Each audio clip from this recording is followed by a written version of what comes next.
Ladies and gentlemen, I'm not going to sugarcoat anything. What just happened tonight is not good for America. If we teleported to 2020 and saw the following election results, Democrats winning in New Jersey, New York, and Virginia, we would say, well, that's supposed to happen. These are blue states. Democrats are supposed to win there. But just 4 years ago, in 2021, Virginia was flipped by Republicans. New Jersey was almost flipped. New York was a completely different situation. But things look completely different from what they look like tonight. Republicans won massively in Virginia, flipping a blue state red. Gave us hope that in the 2024 election, Trump could finish the job and completely flip the state's voting from blue to red. And tonight, it seems like all that progress is gone. Let's start with the event in New York. Zoran Mamdani, the foreign socialist, hell-bent on destroying America's financial capital, the world's financial capital, with destructive socialist policies, is going to be the next mayor. Every one of the outlets has projected him winner. It's going to be Mamdani. He defeats Cuomo. The interesting thing is people thought Curtis Sliwa would be the reason Cuomo lost. But if you look at the numbers, Mamdani has over 50% of the vote, slightly over 50%, which means if Sliwa left the race and let's say a third of his voters stayed home, Cuomo still would not have had enough votes to even get to 49%. That's the truth. So it's not Curtis Sliwa's fault. It's the fact that Andrew Cuomo lost the primary to a commie and then inserted himself into the race as an independent. But here's the thing. Part of me doesn't care that much. The billionaires that have been funding Democrats in New York for generations, destroying the city, who are now angry that Mamdani won because they know their money interests are not aligned with his, they deserve him. They deserve Mamdani as their mayor. So good luck. Good luck to Bill Ackman. Good luck to these guys that have been funding the Democrat Party for generations. And now are realizing, oh my gosh, we have our own Frankenstein's monster situation. We put this guy in the position he's in. Congratulations, you earned this. Now let's go on to New Jersey and Virginia, races that have been very highly anticipated, talked about nationally. I think the Democrats in the Senate let the government shut down, drag on for as long as it has, for the very reason that they wanted to encourage their base to come out and vote. Democrats are very high propensity voters. They come out in droves. Republicans are low propensity. You have to convince them to vote because Democrats will vote for anything. Republicans are careful most of the times, right? Sometimes a Mitch McConnell will slip through the cracks, or Susan Collins, or Lisa Murkowski. They'll slip through the cracks. But most of the times, Republicans care about the values of the candidates they vote for, so they are low propensity for that reason. And so it was a race about would Trump's and the Republicans' stance on the shutdown prevail and prove that Democrats are at fault? Or are we going to see the status quo return where Democrats defeat Republicans? In the Attorney General's race, you had this Jones guy who literally called for his political opponents, us, Republicans, to have our lives taken, like murdered. That's what he advocated for via his text messages. And I expected Virginians to say, all right, well, we want our Democrat governor, but let's not elect the guy that wants half of the country to die as Attorney General, the state's top law enforcement officer. I expected better from Virginians. And over 50% of them said, all right, well, we're going to vote for Jones. Jason Mayares has been doing a great job as Attorney General, and he is the incumbent, and he got kicked out of office. Ridiculous, right? You move on to New Jersey, where Republicans came close in 2021, a state in decline, and you're thinking, all right, Jack Ciattarelli is an interesting figure. He's pretty big in New Jersey politics. He's a Republican. He's different from what the leadership has been for decades. And the status quo returns. Democrats win convincingly. 13 points. That's a lot. 5 points in the Attorney General's race. Winsome Sears, who years ago, during, or really after Trump left office in 2021, I think she might have said something about Trump or something. One of those things. And so there's kind of been, beef. Not really beef. She did apologize and back Trump in the 2024 election. But nonetheless, she lost way more than Mayares did as Attorney General. The bigger picture here is that when Trump is not on the ballot, Republicans struggle. They struggle because, for the most part, Republicans lack substance. Most Republicans campaign by telling you Democrats are worse. That's their campaign pitch to you. Vote for us, because a vote for the Democrats is a vote to destroy the country, which perhaps that's true. But that's not how you campaign. That's not how you win. You win by being convincing in your message. The reason Trump did so well is because he had a message, a vision for the country, policies that were game-changing, and the voters bought into that. If you look at the voters that voted for Trump and got him so close to literally flipping New Jersey and Virginia, it was the Hispanics and black men. Over a quarter of black men, like a third of them, voted for Trump. And it looks like, based on these numbers in New Jersey and Virginia, the status quo has returned. Black people are now once again in slavery with the Democrat Party. 91% voting Democrat, 5% Republican. White people are 45-54. And Hispanics are safe, it looks like, with the Democrats again. Asians, even more so. Men, look at this. Men understand what's going on, but the women are a little bit more blue. 59% to 39%. That's where it gets very iffy. Young voters, young men, are angry, and so a lot of them probably just stayed home. They're probably angry at our involvement in wars, the TikTok generation, that's what we'll call them. My generation, Gen Z, they're not happy with Republicans right now. They like Trump, they just don't like Republicans. They think Republicans don't have aura. That's Gen Z slang, aura, like presence. They don't have substance. That's really what that means. There are Republicans with substance, but that's not the majority. The majority are your everyday Republicans. Democrats have firecrackers. Jasmine Crockett, yeah, we know she's ghetto, but she brings fire. And yeah, Republicans have a few of those, but AOC, Bernie Sanders, like these radicals are everywhere on the Democrat Party. And they are nationally popular, not just within their states. Most Republicans are just, in their districts, and that's it.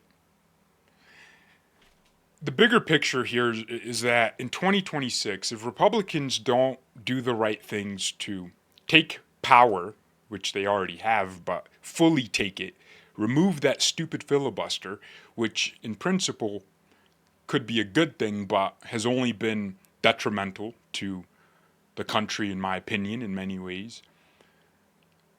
They need to grab power and fulfill every objective Donald Trump had on his agenda. Do everything he said. He laid out a perfect campaign. It was populist. The young men loved it. Young women loved it.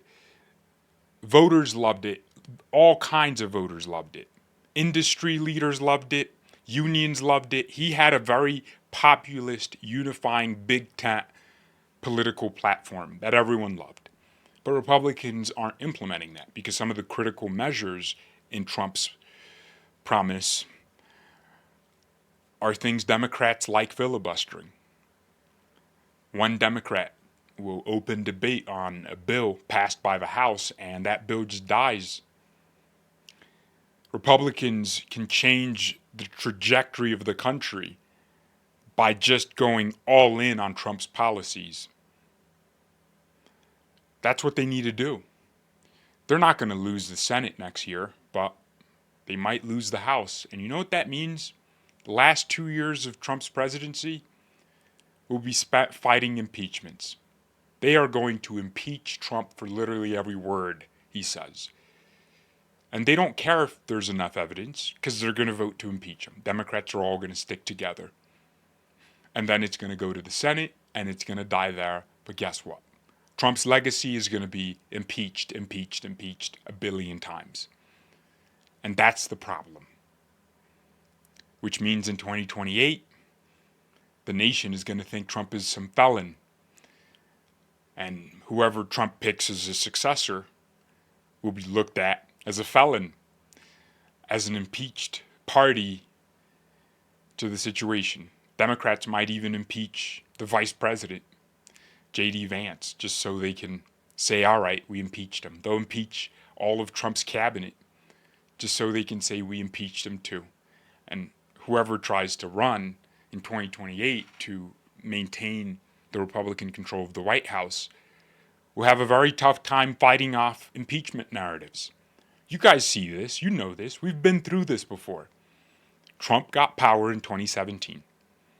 He had the House, the White House, and the Senate, the trifecta. And then in 2018, the shenanigans Democrats pulled in the midterms occurred. Democrats took the House. And guess what? They destroyed the last 2 years of Trump's term. They couldn't let him pass anything. They shut down the government. When Republicans have numbers in the House and the White House is in the Democrats' hands, they never shut down the government. They always compromise. But Democrats are willing to shut down. Democrats are willing to shut down the government to get what they want. Republicans aren't. It's a difference between having balls and not. Democrats are convicted in wanting to destroy the country. Republicans are holding on to this like principles, this principled stance where they won't do the right thing because it'll look bad, as opposed to just doing the right thing and worrying about what it means later. We also need to take a deep look at the moral fabric of America. We need to pray for this country because if half the voters in Virginia are voting for Jones, the guy who wants his opponents murdered, what does that say about the voters themselves? What does that say about that half of Virginia? They don't trust their neighbors with the Trump flag or the American flag, because that's how we identify people now. Whoever is willing to wave the American flag is a patriot, and whoever is just not and would rather wave the Ukraine flag or some other flag is a Democrat. What does that say? What does that say about the direction the country is heading in? Especially after what happened to Charlie Kirk, you would have thought language like that is just bad. But Democrats just endorsed it by voting for it. And therein lies our problem. Republicans have a lot of work to do, ladies and gentlemen. They need to convince the young men to join them. And I'm going to be very honest here. They need to start seriously putting America first. Okay? No more trips with AIPAC to Israel every 5 years. Sorry, every 5 days, it looks like. The young men don't think that has aura. They think we look subversive, or submissive, rather. No more money to Ukraine. End that war as soon as possible. No more Zelensky at the White House every 2 weeks, or Netanyahu. The young generation doesn't like these wars. And if the young generation came out in droves like they did in 2024, Trump would have won. Well, not Trump. The Republicans would have done a lot better. But they stayed at home. They just didn't care because they thought, well, I voted them in a year ago, and they've done some good things, but they don't have aura. Put this country first and the interest of this country first. When it comes to funding the government, slash the deficit. Actually do something about this growing national debt. People want to hear, oh my gosh, the national debt went down for the first time in 15 years or something. People want to hear that. But it seems like Republicans are just adding to what Democrats have done and then saying Biden created inflation and ran up the national debt. But yeah, well, we're still running a deficit. The big beautiful bill was beautiful in many ways, but why wasn't welfare cut to the degree it needed to be cut? Why wasn't military spending streamlined? We don't need to be spending $1 trillion. We can spend a little bit less. Our defense industry can still be profitable because Trump is bringing in all these foreign countries to spend money with our defense industry. Japan and South Korea, they're going to be building ships in the United States. Those are going to be defense contracts. That's how they can make their money, but we need to slash the budget for every department of government until we can get to a point where we pay off a little bit of that national debt. Tariffs aren't going to magically raise $2 trillion to replace income tax. So until then, we need to find a way to slash spending. Government spending is our problem. We don't have a money problem, a revenue problem. We have a spending problem. Amazon would be bankrupt if they were spending more money than they were bringing in. Simple as, right? They would lay off employees to save cost. I just want the country to work.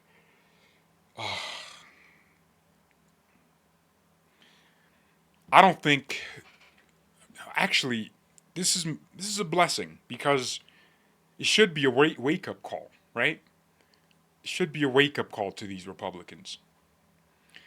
Ladies and gentlemen, we'll see what happens. I guess Zoran Mamdani is going to be the mayor. I will keep you updated for sure on his mayoral tenure. Every mistake he makes, I will highlight it. And yeah, we'll see what Trump does with him. I think Trump is going to be very angry about this. He's going to be looking around him like, hey guys, what are we doing here? That's why he tweeted like 2 times today. Remove that filibuster and let's get things going. Because Trump has signed executive orders. I will not look at Trump in any way other than appreciation. Because the man has signed every executive order, election integrity, national security, border security, food, drug prices, favored nations, like all these policies. He's like trying his best. But these crooks in Congress are just so jarring. You have John Thune saying, we can't get rid of the filibuster out of principle. Yeah, but Democrats tried to do it. But Joe Manchin and Kirsten Sinema held the line because they believed it should have been kept. And now we have an opportunity to do it before they do it. They're going to do it.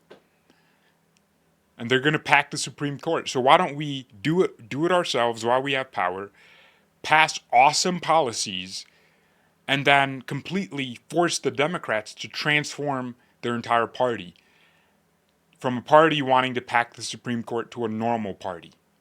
Why don't we do that? Why don't we remove the filibuster and pass legislation capping the number of Supreme Court seats for a period of time, for 50 years, saying for 50 years the number is going to be 9. So they can't pack the Supreme Court. Why don't we do these kind of serious game-changing things. But anyways, God bless you all, and pray for America. Goodbye.